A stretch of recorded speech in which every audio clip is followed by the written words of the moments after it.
దేవా, నా దేవుడవు నీవే, వేకువనే నిన్ను వెతుకుదును. కీర్తనలు 63:1. యునైటెడ్ పీపుల్స్ ఫెలోషిప్ యూపీఎఫ్ నిర్వహించు 40 రోజులు ప్రభాత ఉపవాస ప్రార్థనలు 2025 నవంబర్ 1 శనివారం నుండి డిసెంబర్ 10 బుధవారం వరకు ఉదయం 4 గంటల నుండి 7 గంటల వరకు centenary Baptist church, clock tower దగ్గర, సికింద్రాబాద్. భయపడకుడి, జడియకుడి, ఈ యుద్ధము మీరు కాదు, దేవుడే జరిగించును. 2వ దినవృత్తాంతము 20:15. ఆహ్వానించువారు ప్రభువు దాసురాలు జాయ్ చెరియన్ గారు, వ్యవస్థాపక అధ్యక్షురాలు మరియు సీనియర్ పాస్టర్, యూపీఎఫ్ హైదరాబాద్. వివరములకు 9505047118 9030757571. అవసరతలో ఉన్న వారికి ప్రత్యేకమైన ప్రార్థనలు చేయబడును. గమనిక: రామ్నగర్ ఈ సేవా కేంద్రము నుండి సెంటినరీ బాప్టిస్ట్ చర్చి వరకు బస్సు సౌకర్యం కలదు. అందరికీ ఆహ్వానం. ప్రతిదినం దేవునితో నేను. కుటుంబ వ్యవస్థలు, జీవన విలువలు అస్తవ్యస్తంగా మారుతున్న ఈ రోజుల్లో ప్రభువు దాసురాలు రెవరెండ్ డాక్టర్ జాయ్ చెరియన్ గారు దైవ దర్శనంతో ప్రభువు సన్నిధిలో కనిపెట్టి పొందిన 366 విభిన్న ధ్యానాంశములను ప్రతిదినం దేవునితో నేను అనే పుస్తక రూపంలో ప్రపంచానికి అందించారు. ఇది అనేకుల జీవితాలను ప్రభావితం చేసే ఒక విలక్షణమైన గ్రంథము. పరిశుద్ధాత్మ దేవుడు ఈ పుస్తకమును పఠించే ప్రతి ఒక్కరిని స్పృశించి శక్తితో నింపునుగాక. ఈ పుస్తకాలిప్పుడు అందరికీ అందుబాటులో ఉన్నాయి. ఈ నూతన సంవత్సరంలో దీనిని మీరు ధ్యానించండి, మీ బంధుమిత్రులకు ఆత్మీయ బహుమతిగా అందించండి. పుస్తక ప్రతుల కొరకు సంప్రదించవలసిన ఫోన్ నంబర్లు 9550504718 9030757571. అయితే ఈరోజు నా అంశం దేవుడే నా దిక్కు అనే ప్రసంగం కదా. దేవుడే నా దిక్కు, ఇది ఎక్కడుంది మాట పరిశుద్ధ గ్రంథంలో అంటే, నీవే మాకు దిక్కు అని ఒక రాజు ప్రార్థన చేస్తాడు. ఆయన పేరేంటి? యెహోషాపాతు రాజు ప్రార్థన చేస్తాడు. శత్రుభీతి చేత భయపడి మరి దేవుని యొద్ద విచారణ చేసి ఉపవాస ప్రార్థన తన దేశంలో చాటించి ప్రజలందరినీ దేవుని సన్నిధికి చేర్చి అంగలార్చి దేవుడు చేసిన వాగ్దానాలన్నీ కూడా జ్ఞాపకం చేసుకొని దేవుని నమ్మకత్వాన్ని గుర్తు చేసుకొని తప్పకుండా ఈ రాజులు ఇంతమంది నాకు అడిగితే ఇక్కడ 20వ అధ్యాయం 2వ దినవృత్తాంతంలో 20వ అధ్యాయంలో ఉంది. ఇది అయిన తర్వాత మోయాబీయులను, అమ్మోనీయులను, మెయోనీయులలో కొందరు దండెత్తి యెహోషాపాతు రాజు మీదికి వచ్చినారు. చిన్న రాజు, పెద్ద యుద్ధం, గొప్ప రాజులు వచ్చేస్తున్నారు మీది. దాదాపు 5-6 గొప్ప రాజులంట, వాళ్ళకు గొప్ప సైన్యాలు ఉన్నాయంట. మరి వాళ్ళు ఎందుకు ఈ చిన్న రాజు మీద గురిపెట్టి వచ్చినారో, దండెత్తి వస్తున్నారని తెలిపినారో తెలియదు. కానీ మొత్తానికి యెహోషాపాతు రాజు గడగడ వణికిపోయినాడు. చిత్తుగా ఓడిపోతామని భయం వచ్చింది. భయము సంభవించు వేళ మనము ఎవరిని ఆశ్రయించాలి? దేవుణ్ణి ఆశ్రయించాలి. నీకు భయం వచ్చినప్పుడు దేవుడే నీకు దిక్కు, మరొక దిక్కు లేదు.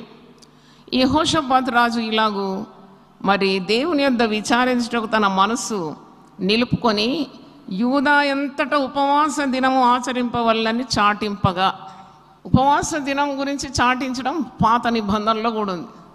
క్రొత్త నిబంధనలో కొందరు ఉపవాసాన్ని వారు ప్రోత్సహించరు, వారు బాగుపడరు, బాగుపడాలని ఆశించిన వారిని కూడా బాగుపడనియ్యడు. అలాంటి కాపర్లు కూడా ఉన్నారు. ఏంటి ఉపవాసం అని అంటారు. కానీ మీరు మాట వినకండి. You trust the scriptures. దేవుడు నీతో ఏమంటున్నాడో అది నమ్ము. యేసుప్రభువే స్వయంగా ఉపవాసం ఉన్నాడు 40 రోజులు. ప్రభువే అంటున్నాడు మార్క్ 9:29, ఇది ప్రార్థన మరి ఉపవాసం వల్లనే కానీ మరి ఇలాంటిది వదిలిపోవట అసాధ్యం అన్నాడు. ప్రభు కంటే గొప్పవారా వీరు? ఉపవాసం యొక్క శక్తి, తీపి నాకు తెలుసు. ఉపవాసం ప్రార్థన ద్వారా ఇంత దూరం వచ్చినాను. ఉపవాసం అంటే మీ శరీరాలు నలగొట్టడానికి కాదు నేను మాట్లాడేది. కొద్దిగా make yourself light and you come to the presence of God to pour out your heart before him. మరి ఆయనకు తెలియజేయాలి కదా. మరి ఈ యెహోషాపాతు రాజు చాలా మంచి పని చేసినాడు. మనకు ఏదైనా సమస్య వచ్చినప్పుడు take it to the lord.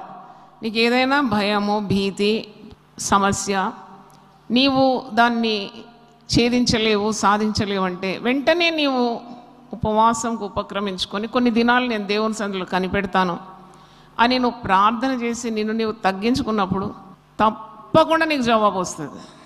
హల్లెలూయా. చాలా పర్యాయములు పరిశుద్ధ గ్రంథములో ఉంది. మరి ఉపవాసము అంటే దేవునితో సహవాసం. దేవునితో నువ్వు వసిస్తున్నావు. పని పాటలు పక్కన పెట్టి తిండి మీద ఉన్న ధ్యాస తొలగించి దేవునికి ఒక సమయం కేటాయించి నీవు దేవుని సన్నిధిలో నీకు దేవునికి మధ్యలో ఏదైనా పాపం ఉన్నదా, నువ్వు దేవుని ఆజ్ఞలు మీరుతున్నావా, లేక ఈ లోక నటనలో కొట్టుకొని పోతున్నావా, కొద్దిగా నీవు వాక్యం అనే అద్దంలో పరీక్షించుకొని ప్రభువును పశ్చాత్తాపమైన హృదయంతో క్షమాపణ అడిగి ఆయన దట్టు తిరిగితే ఆయనకి ఎంత సంతోషం ఉంటుంది. దేవుని సన్నిధి నిండుగా అనుభవిస్తావు. అందుకే పరిశుద్ధ గ్రంథంలో ఒక వాగ్దానం ఉంది, విరిగి నలిగిన హృదయాన్ని ఆయన ఎప్పుడు అలక్ష్యము చేయడు. అహంకారులను ఎదిరిస్తాడంట, దీనులకు తన కృపను ఇస్తాడంట. ఈ విరిగి నలిగిన మనసు అంటే ఏంటి అంటే కంట్రైట్ స్పిరిట్. అంటే ఆ విరిగి నలిగిన మనసు గలవారు ఎప్పుడు దేవుని సన్నిధిలో ఏమని ప్రార్థన చేస్తారంటే, దేవా నా భక్తి సరిపోదు, నువ్వు అనుకున్నంత నేను లేను, నీ యొక్క బలహీనతలన్నీ ఒప్పుకోవడం, you are not up to the mark. అందుకే God loves a contrite spirit. నువ్వు ఎన్నెన్నో చేయాలని దేవుడు ఉద్దేశిస్తున్నాడు, అన్నీ చేయలేకపోతున్నావు, పైగా అప్పుడప్పుడు మితిమీరుతున్నావు. ఇవన్నీ బలహీనతలు దేవుని సన్నిధిలో ఒప్పుకోవడం, ఇది దేవునికి ఇష్టమైన బలియాగం అంట. దేవునికి స్తోత్రం. విరిగి నలిగిన మనసే ఆయనకి ఇష్టమైన బలి. నేను అన్ని చేశాను, ఇన్ని చేశాను, అది చేయగలను, ఇది చేయగలను కదా. దేవుని దగ్గర ఏమి చెల్లవు కదా అవన్నీ. దేవుడు ఎవరు, నువ్వెవరు? కనుక దేవుని దగ్గర అణిగి మణిగి విరిగి నలిగి నీవు తగ్గించుకొని కన్నీళ్లు గార్చి దేవుని తట్టు తిరిగితే మీరు నా యొద్దకు రండి, నేను మీ యొద్దకు వస్తానన్నాడు. కాబట్టి అలాంటి హృదయంతో ప్రార్థన చేసి కొన్ని దినాలు కేటాయించుకొని 7, 14, 21 కొన్నిసార్లు 40 ఇలాగూ నిన్ను తగ్గించుకొని కొద్దిగా అధిక పోషక ఆహారం మాని తగినంత మట్టుకు తిని కొద్దిగా పేదలకు బీదలకు మిగిలిన ఆహారం ఇచ్చి దేవుని మనస్సు కలిగి ఉంటే నీ త్రోవ సరళమైపోతుంది. దేవునికి స్తోత్రం. హల్లెలూయా. నీ మీద పైబడేవారు ఒక్క త్రోవలో వచ్చి ఎన్ని త్రోవల్లో పోతారట? 7 త్రోవల్లో పరారైపోతారు. ఇది గొప్ప కార్యం, ఇది పెద్ద సైన్స్. ఇది మీకు చెప్తే మరి మీరు అర్థం చేసుకోవాలి. ఇప్పుడు కూడా నేను వచ్చి నాతో ఉన్న వాలంటీర్స్తో మాట్లాడినా, దేవుని వెతకడం అనేది ఒక పెద్ద శాస్త్రం అండి. హల్లెలూయా. సైన్స్లు చాలా ఉన్నాయి లోకంలో, సైంటిస్టులు ఉన్నారు. వాళ్ళందరినీ మించిన జ్ఞానము దేవుని వెతికే వ్యక్తికి ఉన్నది. దేవునికి స్తోత్రం. If you seek God you have God's power. చూడండి, నువ్వు దేవుని వెతుకుతున్నావు. అల్లు అర్జున్ని వెతికి ఒక స్త్రీ పోయింది కదా, ఏమైంది? ఆమె చనిపోయింది. ఎవరిని విమర్శించాను నేను, కానీ ఇట్స్ ఎ పిటి. నాకు కూడా చాలా బాధ ఉంది. ఆమె రామ్నగరేనంట. ఆ పిల్లలు, ఒక బాబు అయితే మరణం పడకలో ఉన్నాడు. అంటే ఎంత విషాదం చూడండి, ఒక కుటుంబంలో ఎంత విషాదం అమలుకుంది. ఎంత డబ్బు ఇచ్చినా ఆ కుటుంబము సంతోషంగా ఉండగలుగుతుందా? కానీ మరి ఆ యాక్టర్ కొద్దిగా డబ్బు ఇచ్చినట్టు నాకు వార్తల్లో చూసినాను.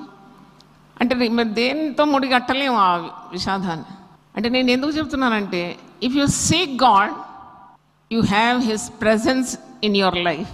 నువ్వు దేవుని వెతుకుతే దేవుని సన్నిధి చాలు నీ జీవితానికి సరిపోతుంది. దేవునికి స్తోత్రం. నువ్వు ఇంకెవ్వరిని వెతికినా నీకు దొరకదు అటువంటి శక్తి. నువ్వు ఉన్నాయి కోల్పోతావు అంతే. అందుకే దేవుని వెతుకువారులారా మీ హృదయము తెప్పరిల్లును గాక అని అంటాడు ఒక దగ్గర. దేవుని వెతకడం.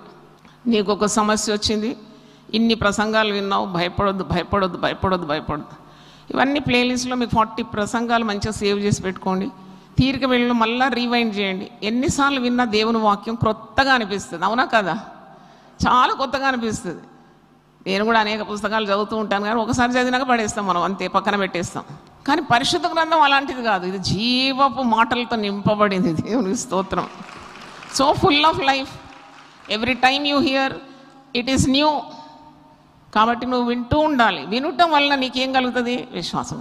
అయితే ఈ రాజు ఏం చేసినాడు? ఉపవాస ప్రార్థన చాటించినాడు. ప్రజలందరూ రాజుకు విధేయులైనారు. వాళ్ళందరూ కూడుకొని దేవుడు తమకు ఇచ్చిన వాగ్దానాలన్నీ కూడా జ్ఞాపకం చేస్తూ ప్రార్థనలో ఉపక్రమించినారు. They are fasting because they cannot face the enemies.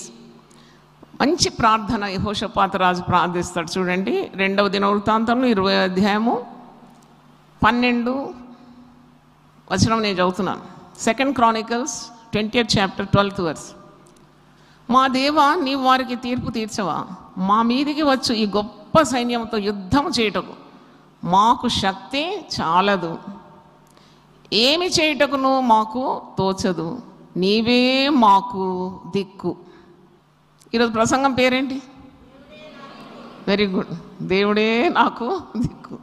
యెహోషాపాతు ఏమని ప్రార్థన చేస్తారు? మాకు ఏం దోషాలు లేదు, మాకు అంత సైన్యం లేదు, అంత అమ్యునిషన్స్ లేదు, అంత యుద్ధాయుధాలు లేవు, మాకు ఏమీ లేదు, మాకు చేతగాని వారం, ఇంత గొప్ప దండ మా మీదకి వస్తే మేము ఏం చేస్తాం? కాబట్టి వీరితో యుద్ధం చేయడానికి, ఈ సైన్యంతో యుద్ధమాడి గెలవడానికి మాకు శక్తి చాలదు. ఏమి చేయుటకు మాకు దిక్కు తోచడం లేదు. నీవే మాకు దిక్కు అని ప్రార్థన చేశాను. ఎప్పుడైనా చేసినారు ఈ ప్రార్థన? నీవే మాకు దిక్కు అని. నేనైతే రోజు చేస్తాను ప్రార్థన. ఇక దిక్కెవరున్నారు? దేవుడిదే దిక్కు. నాకు మీకు దిక్కులు ఉన్నాయా? చాలా. ఏముంది, దేవుడు లేకుంటే ఇంకోరు చేస్తారు. అవన్నీ అట్లా చెల్లని పని అవన్నీ. దేవుడే దిక్కని ప్రార్థన చేయాలి. నీవే మాకు దిక్కు. మిమ్మల్ని పూర్తిగా అర్థం చేసుకునేవారు ఎవరున్నారు ఈ లోకంలో? ఉన్నారా ఎవరన్నా? పూర్తిగా నీ భార్య నిన్ను అర్థం చేసుకుంటుందా? ఇంటికి తెచ్చే డబ్బు తీయకుంటే మొట్టకాయ వేస్తుంది ఆమె. అందరి ముందు నీ పరువు తీసేస్తుంది. కట్టుకున్న భార్య, కట్టుకున్న భర్త నిన్ను పూర్తిగా అర్థం చేసుకుంటావా? నీకు ఎన్ని నొప్పులు బాధలు ఇవన్నీ ఉంటే ఓ 2 సార్లు చెప్పి చూడు. అయ్యా ఇక్కడ వస్తుంది, అక్కడ వస్తుంది, నోరు మొయ్యమంటాడు ఆయన. కట్టుకున్నప్పటి నుండి నీకు నొప్పి అంటాడు. కానీ ఎవరికి చెప్పుకుంటే మన బాధలు తీరుతాయండి? ఎవరికి చెప్పుకుంటే నీ సమస్యలు తీరుతాయి? ఎవరు నీకు దిక్కు ఈ లోకంలో?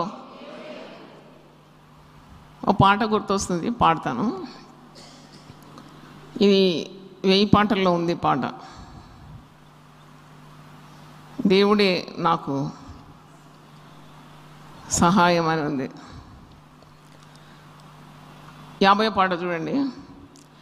దేవుడే నా పక్షమైన విరోధెవ్వడు, దేవుడే నా పక్షమైన విరోధెవ్వడు.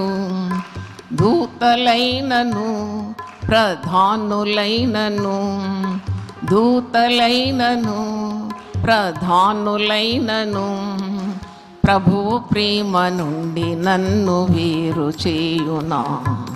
క్రీస్తు ప్రేమ నుండి నన్ను వేరు చేయునా. రక్షకుడా యేసు ప్రభు స్తోత్రము దేవా, స్వచ్ఛమైన నిత్య ప్రేమ చూపిన దేవా, స్వచ్ఛమైన నిత్య ప్రేమ చూపిన దేవా.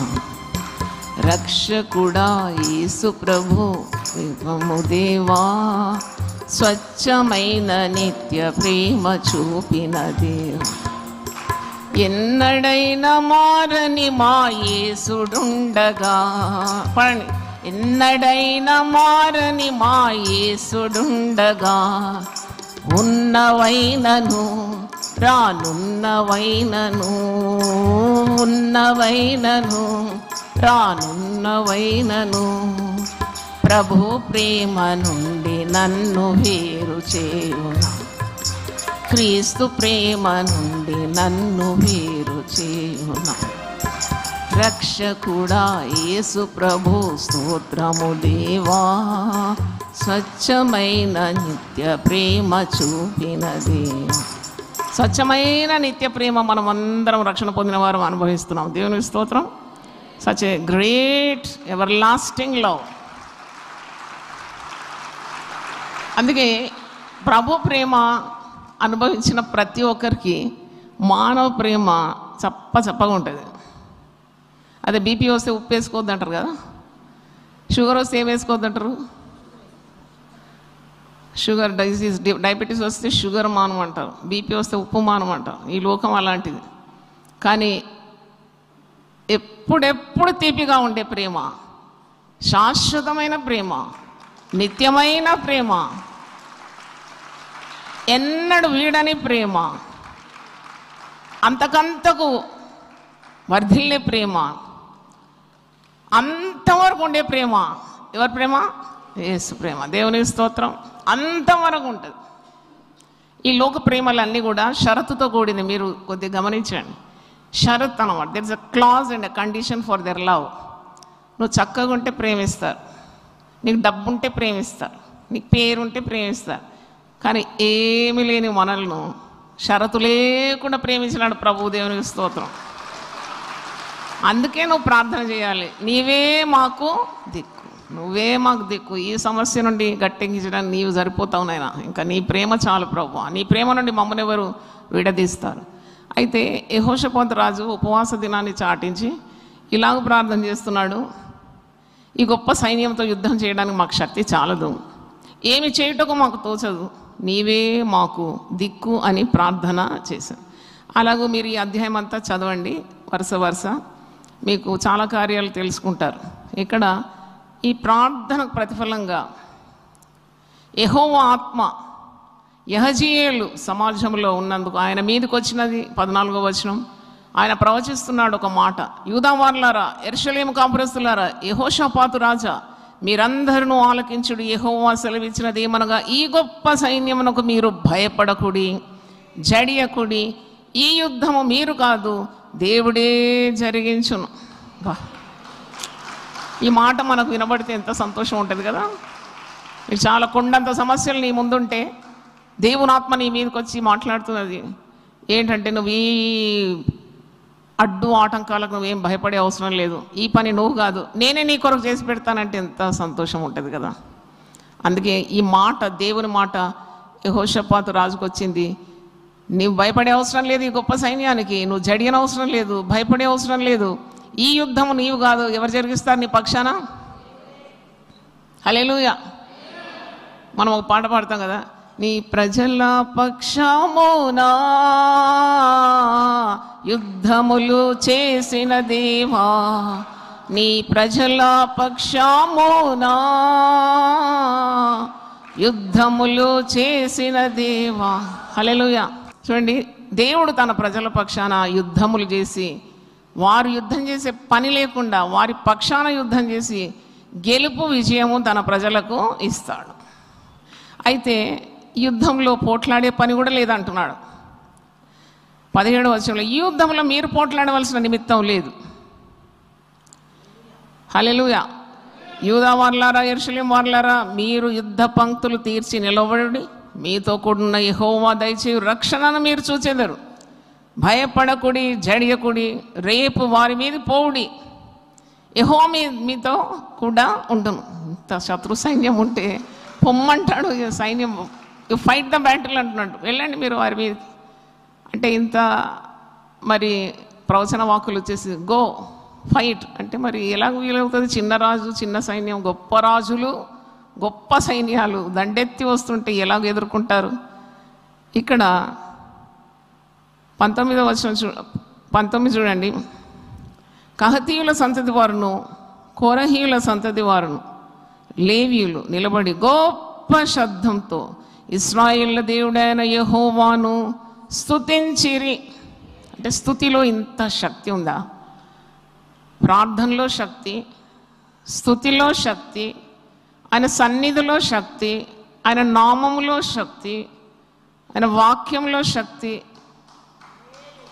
ఆయన పరిశుద్ధతలో శక్తి, ఆయన వాక్కులో శక్తి. ఇంకా చెప్పుకుంటూ పోతే అంత శక్తి. దేవుడు అంటేనే సర్వ శక్తిమంతుడు. మరి వీళ్ళు అందరు కలిసి ప్రార్థన చేసి తర్వాత వీళ్ళు స్తుతించుటకు గాయకులను ఏర్పరిచి 21వ వచనంలో, మరియు అతడు జనులను హెచ్చరిక చేసిన తర్వాత యెహోవాను స్తుతించుటకు గాయకులను ఏర్పరిచి వారికి పరిశుద్ధాలంకారములు ధరించి సైన్యం ముందర నడుచుచు యెహోవా కృప నిరంతరముండును, ఆయనను స్తుతించుడి అని స్తోత్రం చేయుటకు వారిని నియమించెను. దేవుని స్తోత్రం. నేను చెప్తున్నాను, పాటల్లో చాలా శక్తి ఉంటుంది, ఆరాధనలో శక్తి ఉంటుంది. నీకు దిక్కు తోచినప్పుడు ఒక మూలలో ఎక్కడన్నా కూర్చొని కన్వీనియంట్ ప్లేస్లో పాడు, పాట పాడు. 1 పాడు, 2 పాడు, 3 పాడు, 4 పాడు, 5 పాడు, 6 పాడు, 7 పాడు. 7 పాటలు పాడగానే పిట్టలాగా ఎగురుతావు నువ్వు. దేవునికి స్తోత్రం. ఉన్న బరువంతా దింపేస్తాడు ఆయన. నీ భుజముల మీద నుండి గంపలు దింపేస్తాడు. నీ చేతులు మూతగల గంపలు ఎత్తకుండా విడుదల పొందుతాయి. దేవునికి స్తోత్రం. మరి యునైటెడ్ పీపుల్ ఫెలోషిప్లో ఒక మంచి డాక్టర్, PhD ఆమె ఉన్నట్టుండి చాలా డిప్రెషన్లో వెళ్ళిపోయిందండి. అట్టర్ డిప్రెషన్, ఇక పడకబట్టిపోయింది. ఆమె ఉంటుంది ఒక 55-60 ఏళ్ళు ఉండింది అప్పుడు. మంచి ప్రొఫెసరు, మంచి హైలీ ఎడ్యుకేటెడ్ కదా. కానీ ఆమెకు పిల్లల పెళ్ళిళ్ళు అవుతలేదని ఆమెకు డిప్రెషన్ వచ్చేసింది. పిల్లల పెళ్ళి కాకుంటే డిప్రెషన్ రావడం అది ఏమంటారు, అలా రావచ్చా? వస్తుంది కదా. వస్తే దాన్ని వెళ్ళగొట్టాలి కదా మీరు. మరి ఆ డిప్రెషన్లోనూ కృంగిపోతారా? ఇక కృంగిపోయింది, పడకనం లేవనిస్తుంది.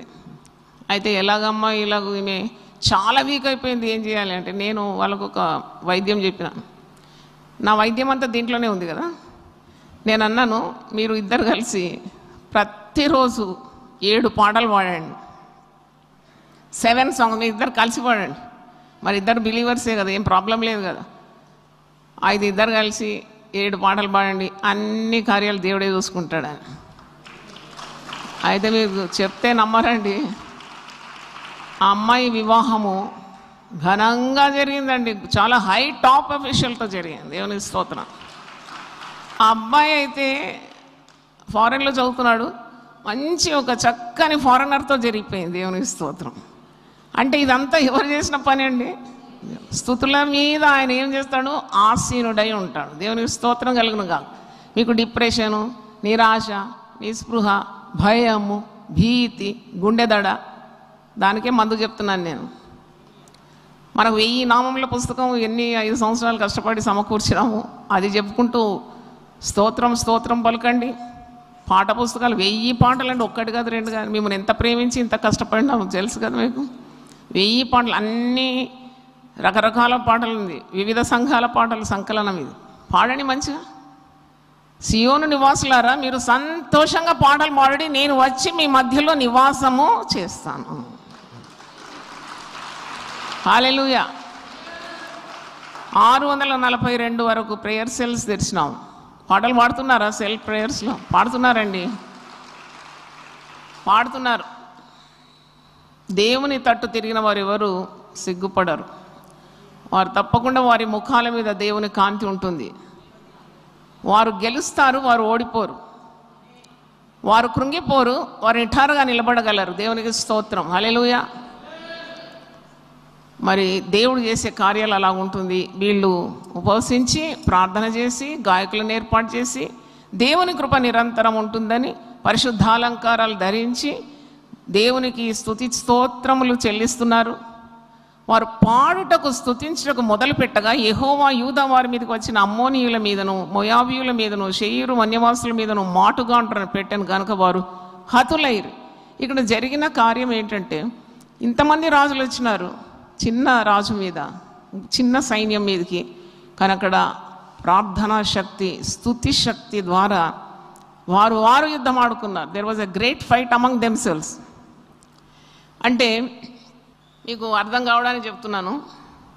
When you are in close companionship with God, దేవునితో నీకు మంచి సంబంధము, సత్సంబంధం ఉంటే, you become like a pillar అన్నమాట. ఒక పెద్ద స్తంభంగా మారిపోతాం. మా బిల్డింగ్లో నా కొడుకు అఖిల్ చర్య అని ఒకటి రాసి పెట్టాను. అంటే ఇట్లా దిగుతూ ఉంటే కొన్నిసార్లు ఆ గోడ తలకు తగిలే అవకాశం ఉందని ఒకటి పెట్టినాడు, ఒక రాత. ఏమంటే head versus pillar, pillar wins అన్నాడు. మీకు ఎంత అర్థమైందో తెలియదు. ఈ తలకాయ పోయి ఇక్కడ కొట్టుకుంటే ఎవరు గెలుస్తారు? పిల్లరే గెలుస్తుంది. ఏది బద్దలవుతుంది? తల బద్దలేదు. అలాగూ నీవు ఎప్పుడైతే దేవుని సన్నిధితో, పాటలతో, ప్రార్థనతో, దైవ వాక్కులతో, వాగ్దానాలతో, 1000 నామములతో, దైవ వాక్కులతో బలపరచబడతావు, no power can stand before you. నువ్వు బ్రతుకు దినములన్నింటను ఏ మనుషుడు నీ ఎదుట నిల్వనేరు.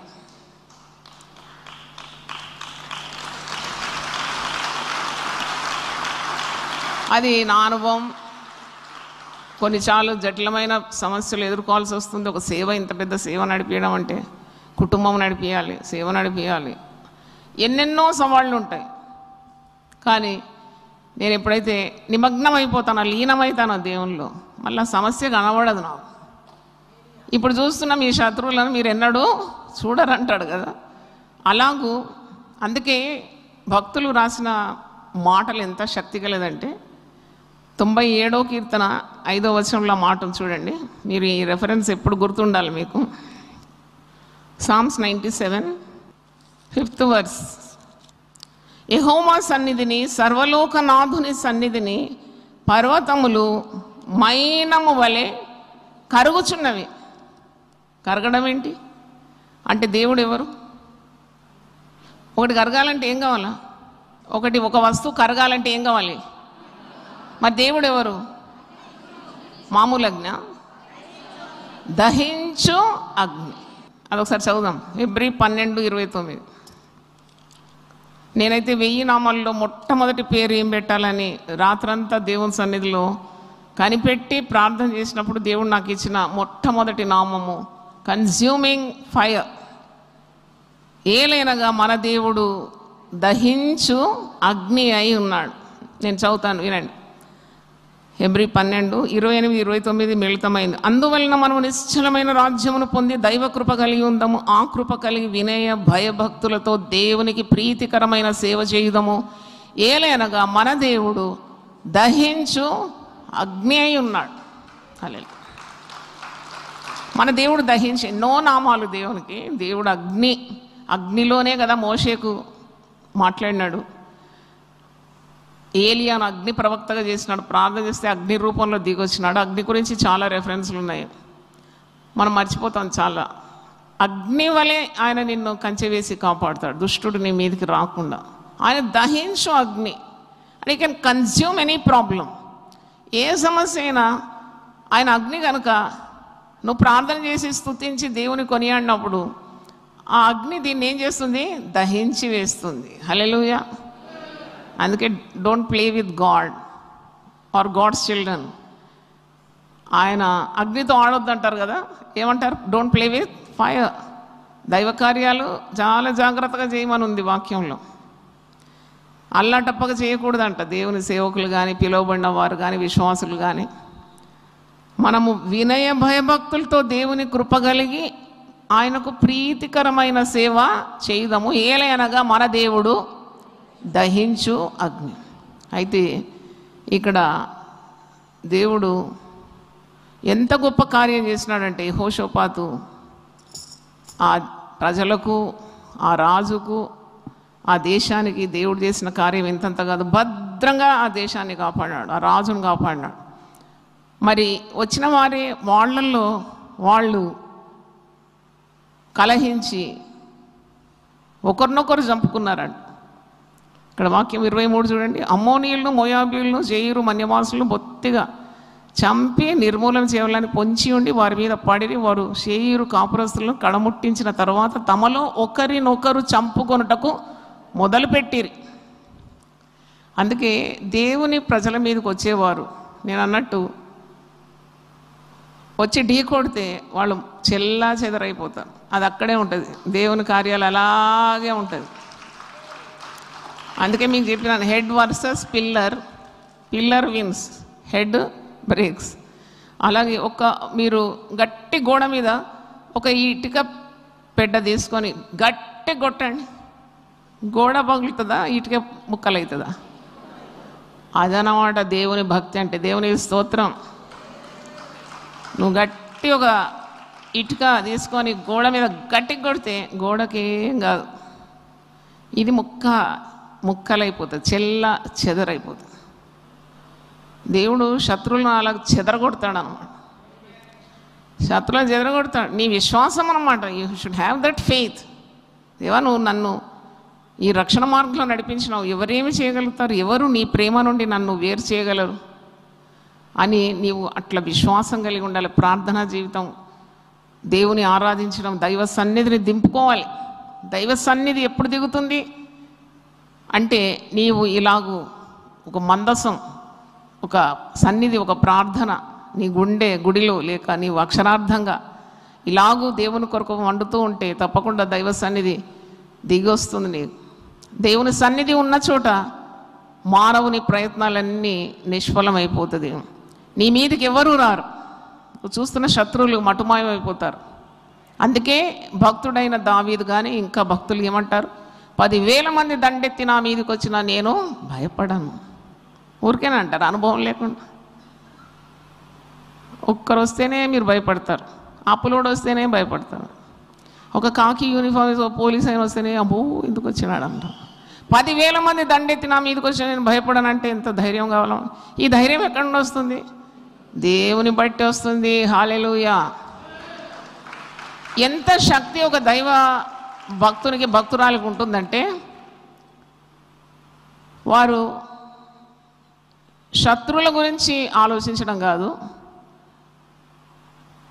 శత్రువులను ఓడగొట్టే ప్రభు గురించే ఉంటాయి. వాళ్ళ ప్రభు శక్తినే వారు ధ్యానిస్తూ ఉంటారు. దేవునికి స్తోత్రం. ఒక పాట ఉంది కదా, నా శత్రువులు నన్ను చుట్టినను, నరకపు పాశములరి కట్టినను. నా శత్రువులు నన్ను చుట్టినను, నరకపు పాశములరి కట్టినను. వరదవలే భక్తిహీనులు పోలిన,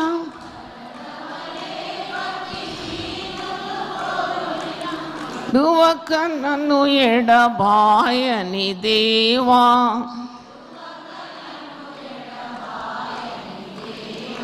యెహోవా నా బలమా, యథార్థమైనది నీ మార్గం, పరిపూర్ణమైనది నీ మార్గం. యెహోవా. అందుకే నీవు ప్రత్యేకంగా ఉండాలి ఈ లోకం నుండి. Should not compromise with the world. నువ్వు దేవునితో సహవాసం కలిగి ఉండాలి. ఈ లోకంతో రాజీ పడకూడదు. Your way is different, your called to be different. నువ్వు ఈ లోకం నుండి ప్రత్యేకింపరచబడి ఉన్నావు. నీ దారి వేరు, వారి దారి వేరు. అందుకే 2 తలంపులు ఉండకూడదు. దేవుడే నా దిక్కని ప్రార్థన చేస్తున్నాడు అంతటి రాజు. అయితే జరిగిందేంటో ఇక్కడే ఉంది, మీరు చూడండి. వారు ఒకరినొకరు చంపుకున్నారు, శత్రువులందరూ మటుమాయిపోయినారు. 24వ వచనం, యూదా వారు అరణ్యమందున్న కాపర్ల దుర్గం దగ్గరకు వచ్చి సైన్యం తట్టు చూడగా వారు శవములై నేలపడి ఉండిరి. ఒక్కడను తప్పించుకోలేదండి. ఇక్కడేమో ఒక్కడు చచ్చిపోలేదు, అక్కడ శత్రువులు ఒక్కడు కూడా తప్పించుకోలేదు. యెహోషాపాతును అతని జనులు వారి వస్తువులను దోచుకున్నట్టు దగ్గరకు రాగా ఆ శవముల మీద విస్తారమైన ధనమును ప్రశస్తమైన నగలను కనబడాను. వారు తమకు ఇష్టమైనంత మట్టుకు తీసుకొని తాము కొంచిపోగలిగినంత కంటే ఎక్కువగా ఒలుచుకొనిరి. కొల్ల సొమ్ము అతి విస్తారమైనది, దాన్ని కూర్చుకొనుటకు 3 దినములు పట్టాను. అబ్బా, ఎంత గొప్ప విషయం ఇది! ఎంత గొప్ప విషయం అండి ఇది. వారిని అంతమొందించడానికి శత్రువుల మీద ఉన్న ఆభరణాలు, శవాల మీద ఉన్న ఆ ఆభరణాలు ఒలుచుకోవడానికి 3 రోజులు పట్టింది. కాబట్టి ఈరోజు దేవుని వాక్యం వింటున్న దేవుని బిడ్డలారా, విజయమైన, ఐశ్వర్యమైన దేవుని వల్లనే కలుగుతుంది. మరి దేవుడు నీ పక్షం ఉంటే నీకు గెలుపు నిశ్చయం, నీకు ఓటమి రాదు. ఉపవాసము, ప్రార్థన, అలాగే స్తుతి, ఆరాధన, నీవు దేవుణ్ణే దిక్కుగా చేసుకుంటే నీ శత్రువు తప్పకుండా ఓడిపోతాడు. కానీ చివరిగా యెహోషాపాతు రాజు ఒక తప్పు చేసినాడు. అది నాకు చాలా విచారం అనిపించింది. దేవుడే నా దిక్కని ప్రార్థన చేసిన వ్యక్తి చివరి రోజుల్లో at the end he turn from the right path. అంటే అంతవరకు దేవునితో ఇంత సన్నిహితంగా ఉండి రాజ్యాన్ని నడిపించినాడు, దేవుని వైపు మళ్ళించినాడు, గొప్ప విజయాలు సాధించినాడు. తర్వాత దుష్ట సాంగత్యము మంచి నడవడికను ఏం చేస్తుందట? చెడగొడుతుంది. ఇది నేర్చుకోవాలి, ఈ పాఠం నేర్చుకోవాలి అందరూ. 1 కొరింథీ 15:33 ఉంది. దుష్ట సాంగత్యం. If you are in a wrong company you will be misled, you will face defeat. అంతవరకు దేవునితో ఉన్న వ్యక్తి ఆహాబు రాజుతో వియ్యమొందినాడు. చూడండి, అక్కడ ఆరంభమైంది అతని పతనం. Every step you take in this life is very important. నువ్వు ఏ అడుగు తీసుకుంటున్నావో అది చాలా ఆలోచించి ప్రార్థనాపూర్వకంగా తీసుకోవాలి. అనాలోచితంగా నువ్వు చేసే పనులకు చాలా చేదు అనుభవాలు నీకు ఎదురవుతాయి. పెద్ద ఏనుగు కూడా అడుగు తప్పిందంటే ఏం చేస్తుంది? అది పడిపోతుంది. అంత పెద్ద శరీరంతో అడుగు తప్పిందంటే పడిపోతుంది. ఎంత పెద్ద ట్రైన్ అయినా పట్టాలు తప్పితే ఏమవుతుంది? పడిపోతుంది. జీవితంలో ఎప్పుడు పట్టాలు తప్పకూడదు. దానికి ఎక్కువ ప్రార్థన కావాలి, దైవ భయం కావాలి, వినయం కావాలి, దేవుని ఆజ్ఞలు మీరకూడదు, భయభక్తులతో దేవుని సేవించాలి. అప్పుడు నువ్వు ఎన్నడూ కదలని సియోను కొండవలే అయిపోతావు. దేవునికి స్తోత్రం. ఈ యెహోషాపాతు దారి తప్పినాడు, మరి దేవుడు చేసిన మేళ్ళని మర్చిపోయినాడు. ఆహాబు రాజు మరి అతడు విగ్రహారాధికుడు, భార్య మాట వినేవాడు, వాడు మొత్తం విగ్రహారాధికుడు అయిపోయినాడు. కడు దుర్మార్గుడు కదా ఆహాబు. ఆయనతో స్నేహం, ఆయనతో బియ్యం పొందినాడు. తర్వాత ఆరామ్ అని, అహజ్యా అని వీళ్ళందరూ విగ్రహారాధన ప్రోత్సహించే వారితో ఆయన కలుసుకున్నాడు. చెడు స్నేహం, చెడు సాంగత్యం, అలాగూ అతను పతనమై మరణించినాడు. అంటే ఇది ఎందుకు చెప్తున్నాను నేను చివరిలో అంటే, always be very careful in whose company you are. 25 సంవత్సరాలు రాజ్యం వెళ్ళినా he died a measurable death అని చరిత్ర అంటుంది.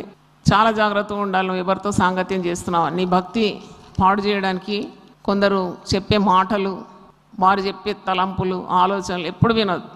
అందుకే 1 కొరింథీ 15వ అధ్యాయం 33వ వచనం చదివి నేను ముగిస్తున్నాను.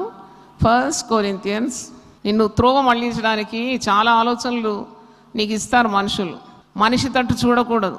దేవుడు నీ గురించి ఏమంటున్నాడు అది చాలా ముఖ్యం. దేవుని దగ్గర కనిపెట్టినప్పుడు God will lead you in the perfect manner. కుడి తట్టైనను ఎడమ తట్టైనను నువ్వు తిరిగిన ఎడల నీ చెవులకు ఒక శబ్దం వినబడినంట. ఆ శబ్దం ఇదే త్రోవ, దీనిలో నీవు నడుచుకోవాలి. Wrong company leads to disaster. 1 కొరింథీ 15వ అధ్యాయం 33 చూడండి. దుష్ట సాంగత్యము మంచి నడవడిని చెరుపును. నీతి ప్రవర్తన గలవారై మేల్కొని పాపం చేయకుడి. దేవుని గురించిన జ్ఞానం కొందరికి లేదు, మీకు సిగ్గు కలుగుటకై ఇట్లు చెప్పుచున్నాను. దేవుడి వాక్యాన్ని దీవించును గాక. మరి ప్రార్థన చేసుకుందాం. నీ చేతితో నన్ను పట్టుకు, నీ చిత్తంలో నన్ను నడుపు. నీ చేతితో నన్ను పట్టుకు, నీ చిత్తంలో నన్ను నడుపు.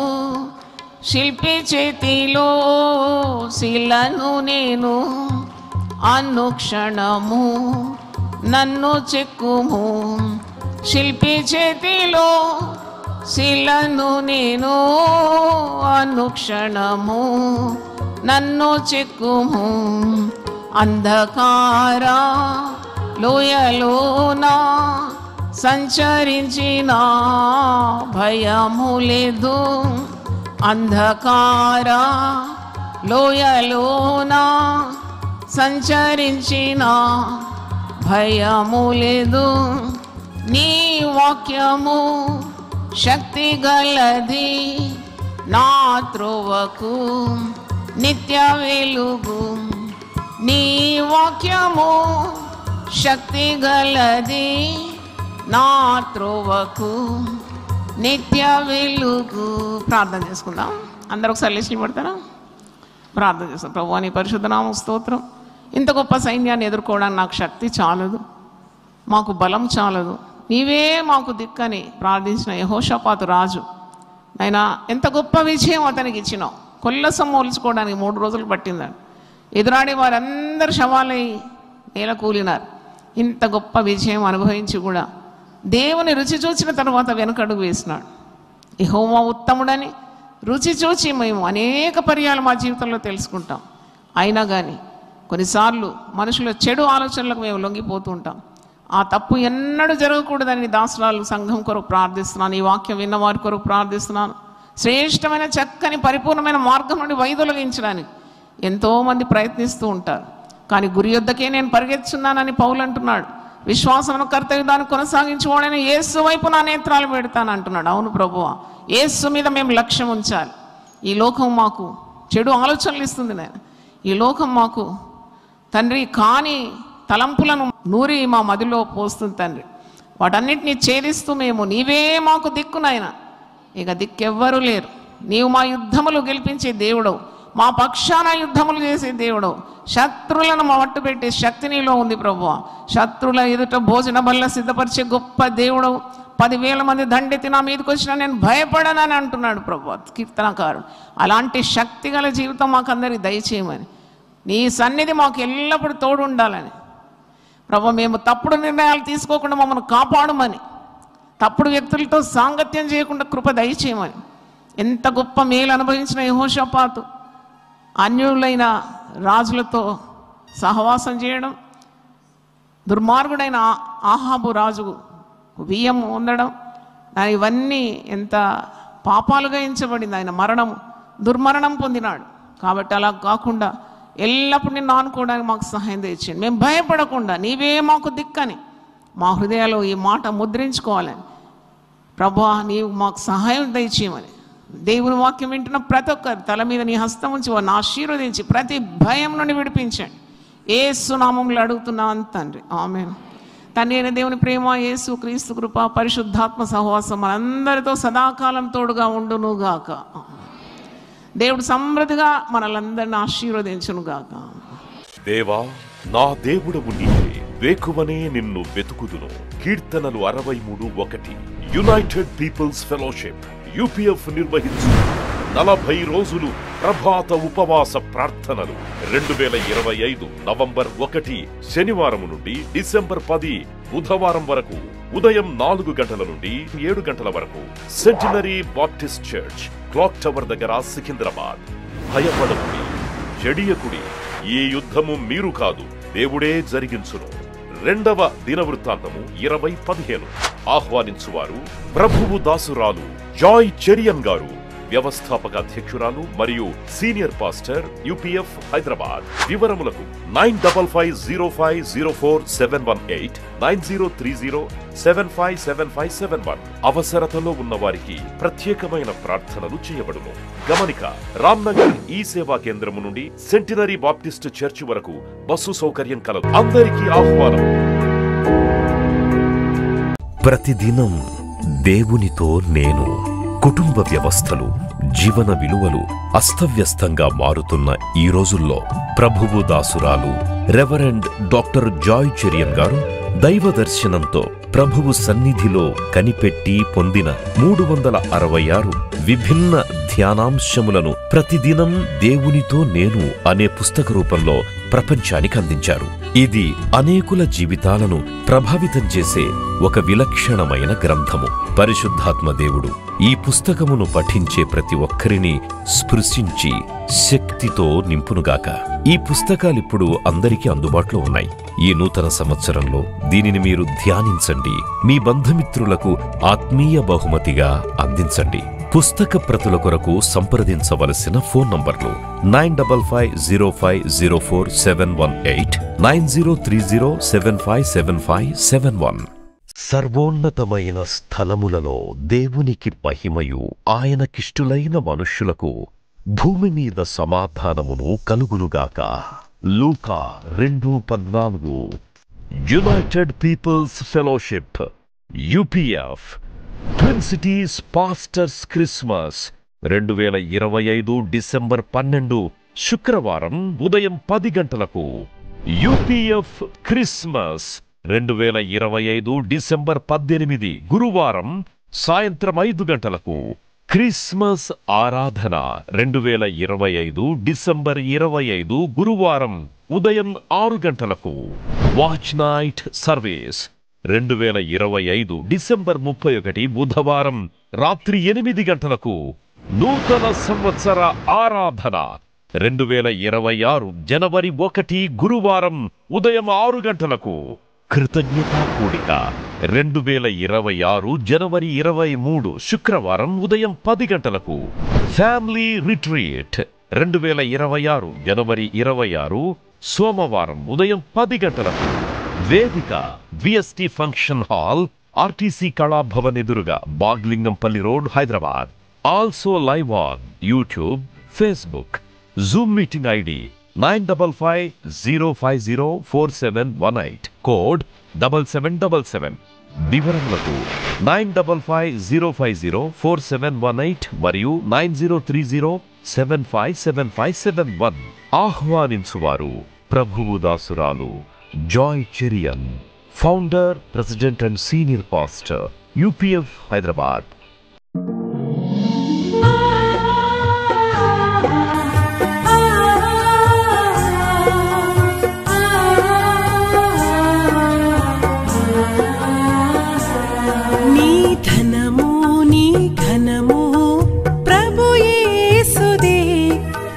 దశమా భాగమునీయ వెనుదీతువా. నీ ధనము నీ ఘనము ప్రభు యేసుదే, నీ దశమా భాగమునీయ వెనుదీతువా. ధరలోన ధనధాన్యములనీయగా కరుణించి కాపాడి రక్షింపగా. ధరలోన ధనధాన్యములనీయగా కరుణించి కాపాడి రక్షింపగా. పరలోకనాదుండు నీకీయగా మరి యేసు కొరకీయ వెనుదీతువా. పరలోకనాదుండు నీకీయగా మరి యేసు కొరకీయ వెనుదీతువా. నీ ధనము నీ ఘనము ప్రభు యేసుదే, నీ దశమా భాగమునీయ వెనుదీతువా. పాడి పంటలు ప్రభువు నీకీయగా కూడు గుట్టలు నీకు దయచేయగా. పాడి పంటలు ప్రభువు నీకీయగా కూడు గుట్టలు నీకు దయచేయగా. వీడంగ ప్రభు యేసు నామంబును గడువేల ప్రభుకీయను క్రైస్తవ.